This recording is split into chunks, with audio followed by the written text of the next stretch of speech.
L'important, c'est de pouvoir faire comprendre à Israël qu'une guerre contre un territoire, contre des populations civiles, même si l'objectif affiché est celui des terroristes du Hamas, ce n'est pas possible au XXIe siècle.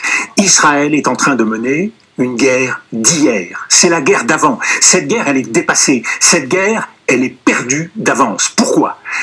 Toutes les guerres qui se déroulent depuis une vingtaine d'années sont des guerres qui commencent et qui ne se terminent pas. Ce sont des conflits gelés. On sait comment c'est une guerre, on ne sait pas la terminer. Et M. Benjamin Netanyahou pourra diriger le Gaza. Cela ne changera rien. Il continuera à avoir des attaques terroristes. Les Israéliens continueront à vivre dans la peur. Il faut sortir de cela. La deuxième raison pour laquelle c'est la guerre d'hier, c'est que la guerre contre le terrorisme n'a jamais été gagnée nulle part.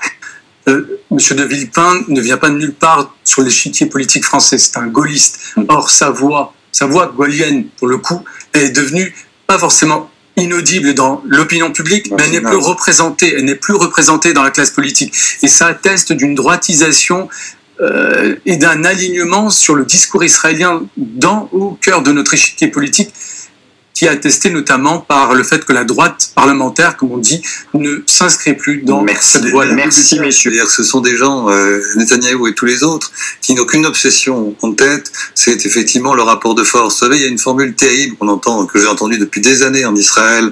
Cette formule, ça consiste à dire, on a un objectif et on va l'obtenir par la force. Et si on ne réussit pas à l'obtenir par la force, c'est qu'il n'y avait pas assez de force. Et donc, on en rajoute et on va dans une violence absurde.